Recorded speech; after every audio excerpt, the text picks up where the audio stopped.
na nairita si Toan, na annoy siya, nainip siya, and she find Boring. it boring. May tao sa gilid. Makikita, anong ginagawa ng Bigla dalawa kaming dun sa nahiya. loob? Ayun nga, sabi ko kanina sa Abby, baka may maalala kami mga persons in the past. And we know, na mga kakilala din naman namin ng sisilip ng vlog na to. Malay mo, isa ka na doon.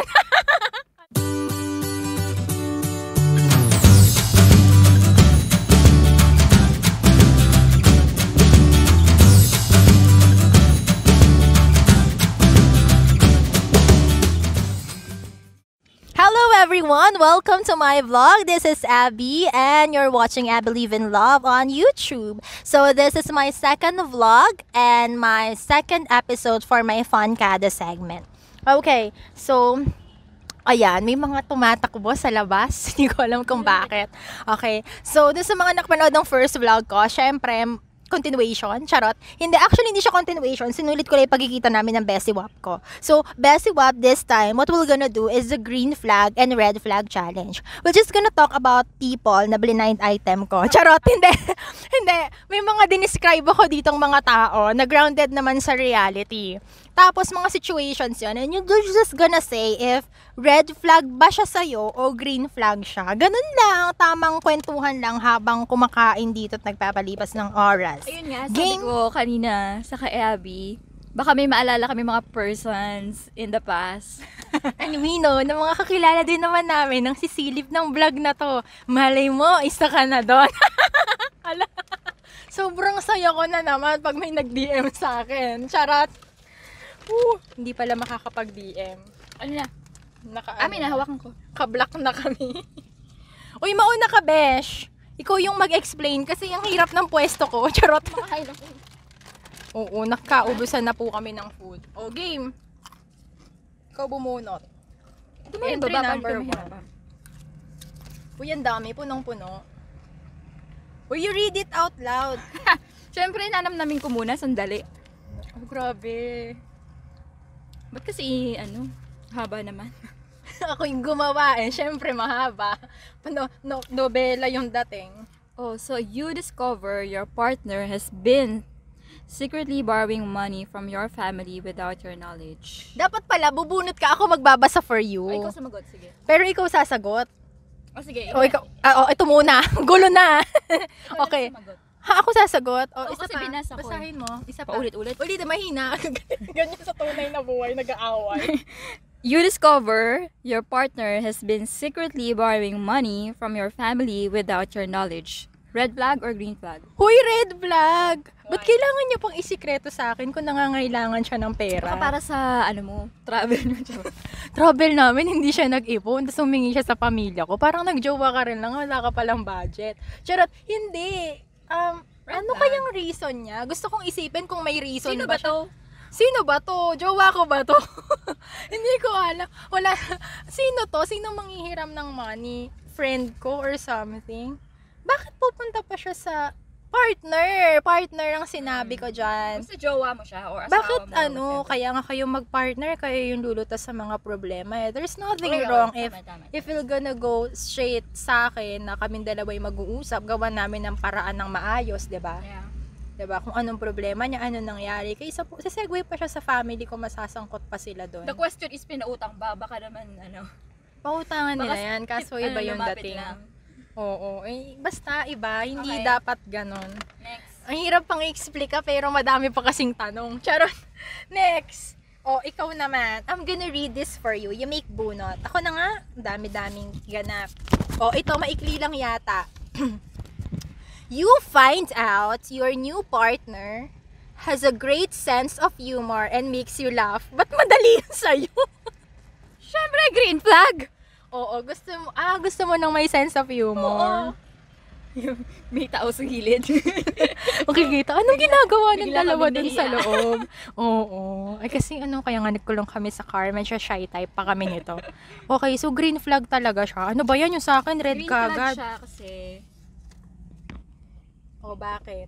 syempre masaya yung may sense of humor para masaya kayo pag magkasama kayo. Bakit ka bumubulong? Biglang bumulong Mga kasi tao biglang din sa may likod. dumating. Nakita Anyway, nila yun nga, green flag siya kasi Alam ka namang doon ka sa ano, di ba? Malungkot. Ang lungkot na nga ng buhay. Tapos pipiliin mo pa yung partner na Totoo. Alam niyo to si Bessie Wap talagang practical siya sa life. tahimik or walang masyadong ano. Doon tayo sa may sense of humor. Sige, basta gusto niyo funny. So, alam niyo na guys. Oo, gusto ko talaga yung mga funny guys. So, Sobrang into ako sa mga funny guys. So, ikaw dyan na nagsabi sa akin, na-crush mo si Bessie Wap. Alam mo na, isip ka ng punchline. Naging clown ka. Pasayahin mo siya. Oh, your friend's new partner is constantly making fun of their friends and family. Your friend's new partner? Tagalogin ko ba? Nakakaya na. Uy, English major ako, nakakaya. So, parang, Ano ba? yung kaibigan ko, kasi ano ba itong ginawa ko? Ako nagsulat nito eh. Yung partner ng kaibigan ko, pinagtatawanan, Your friend's new partner. May kaibigan ka. Yung kaibigan mo may jowa. Oo. Yung jowa Pinagtatawanan niya yung constantly making fun of their friends and family. So siguro yung friends and family nung jowa mo. Yung jowa niya. Yung friends and family ng jowa nung friend ko. Whatever, but I understand the question. But the point there is, why make fun and laugh about other people? That's so red flag. Depende naman kung anong context. Ano to? Parang binubuli nyo lang at saka pinagtitripan? Hindi kasi paano bang making fun? Paano bang making fun? Nilalait? O pinagtitripan lang kasi nakakaaliw talaga yung mga ginagawa nila sa life? Kasi diba, for example, sa magbabarkada, merong something like, nag-aasaran, nag-iinisan sila, ganun. Tapos parang meron silang favorite na trip lang nilang buisitin doon, tsaka pinagtatawanan nila kasi siya yung clown sa grupo. Pero hindi, involved kasi yung family. Para kasing kapag sa family ng family mo, there's a certain respect or level of respect that you needed to give unto them. And I think especially if nakatalikod sila, ang dating kasi dun sa question is nakatalikod sila. So maybe that person is laughing at them na nakatalikod sila. Iba kasi yung you're together, you're eating together, you're having fun together, and nagtawanan lang kayo na pinagtatawanan niyo yung mga bagay na nangyari sa inyo, yung mga ganon na nakakaaliw lang. Dun sa nakatalikod yung tao, tapos parang ang dami mong napapansin na dapat hindi mo na pinapansin, tapos pinagtatawanan mo sila. Iba yung hugot. Dami mo sinabi, parang hindi naman na-related. Parang iba na yung kwento. Ano nyo, ganyan siya. Ayaw niya na maraming ko daw. Yung reaction niya, authentic na authentic. Pero ang Bessie Wap pa rin kami. Siya lang nakakatiis sa mga kadaldalan ko tsaka ganitong paandar. Hoy, ito na. This is for you, Bessie. Your date!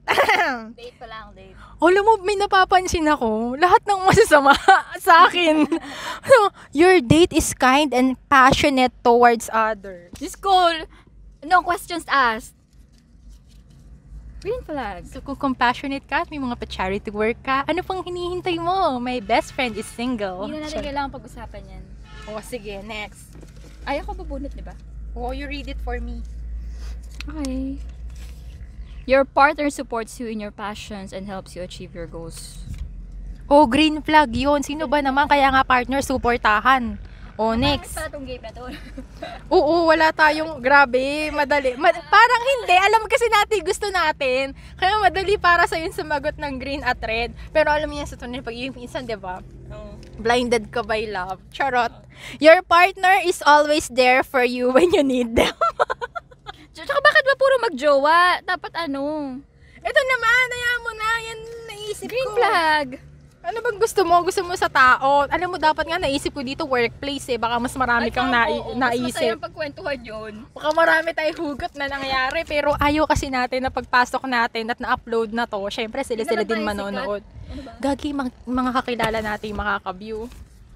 Di mga ka-workplace na inad friend natin. Charot. Dapat di na-add yung mga ka-work.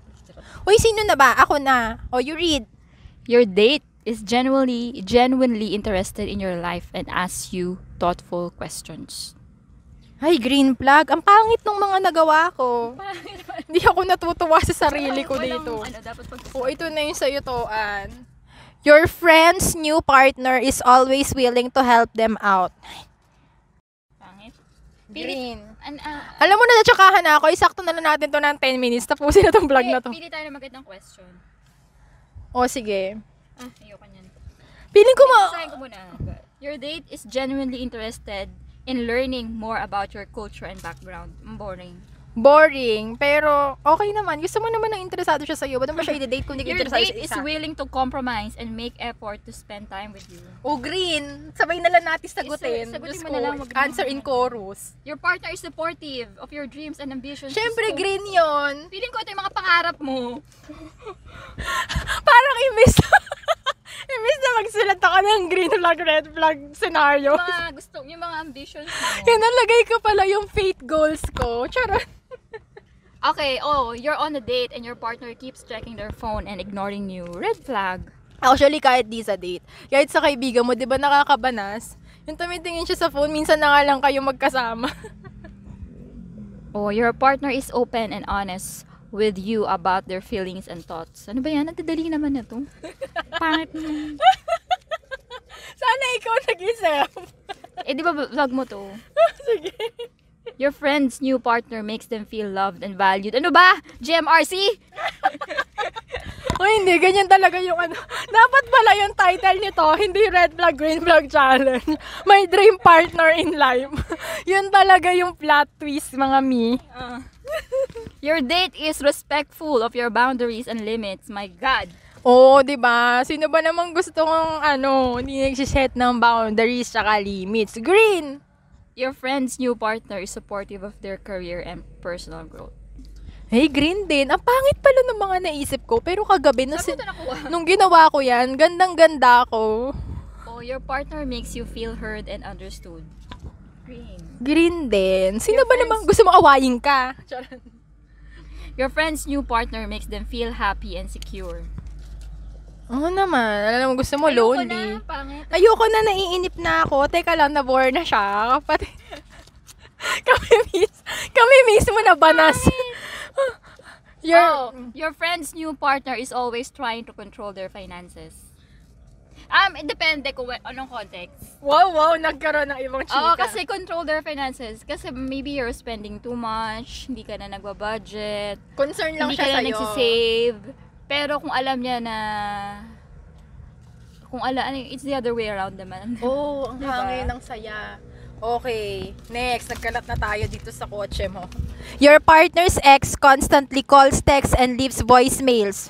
Red flag, ex pa lang. Alam naman, matuwa pa ako doon. Yung ex, alam mo Na na. nagme-messagean pa sila. Eh di sana nagbalikan na lang sila. Oy, sabay na kami nagbubukas. Ano yung sa'yo? You find out? You found out. Sorry You found out. You found out your significant other has a secret Instagram account with a completely different persona.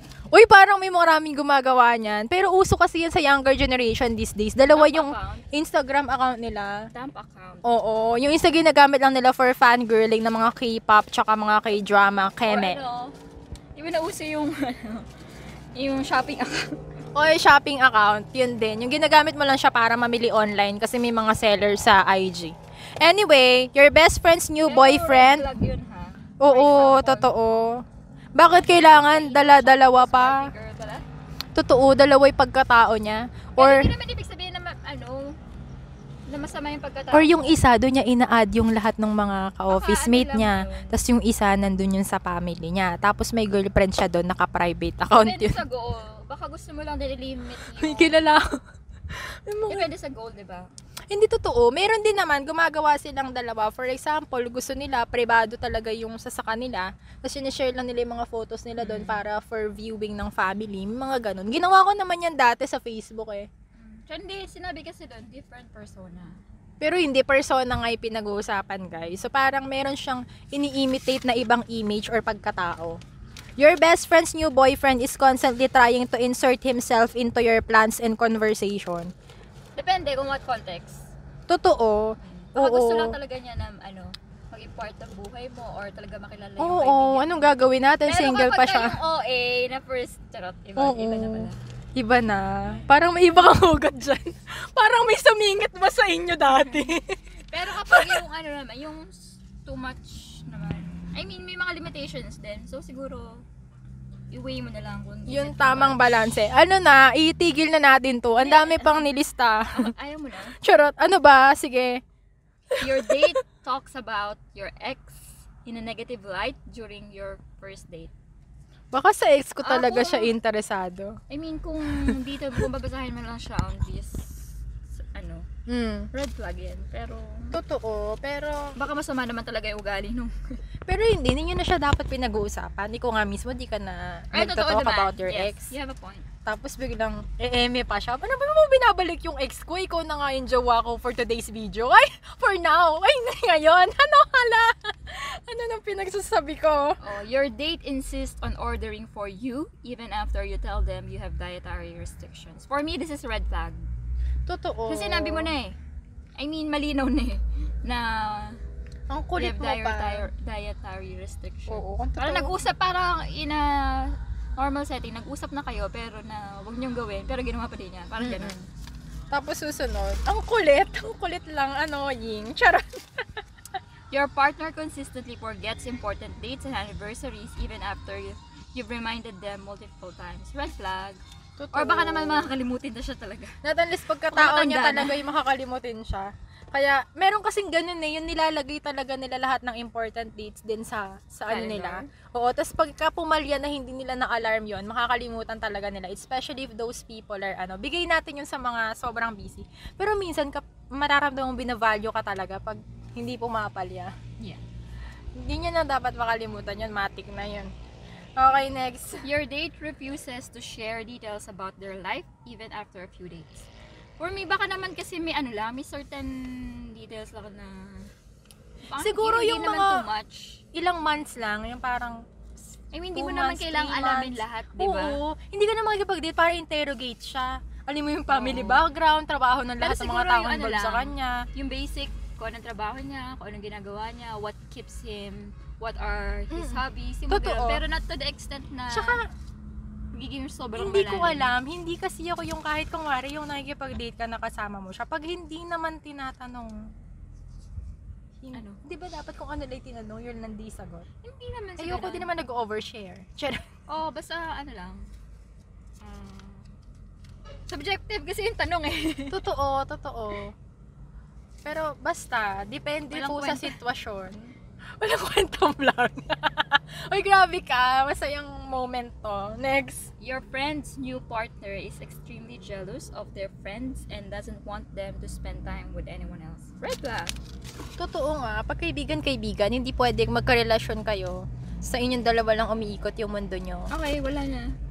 Dapat, nag-grow din kayo kasama ng ibang mga tao. Hala, ang dami ko talagang sinasabi. Charot. So, yon, that's for my second vlog. I hope you like it kahit na nairita si Toa, na annoy siya, nainip siya, and she find Boring. it boring and easy kasi given na daw. Parang wala lang, nagbasa lang siya dito. But anyway, these are another virtual memory that we wanted to keep in my channel. So, thank you for watching. Sa mga nakarating dito sa dulo, salamat po sa pagsubaybay. Hanggang sa muli, sana wag po kayo madala at manood pa kayo ng susunod kong vlog. This is Abigail Gomez Hunya and this is episode 2 of Fankada. Ang daming sinabi! Bye!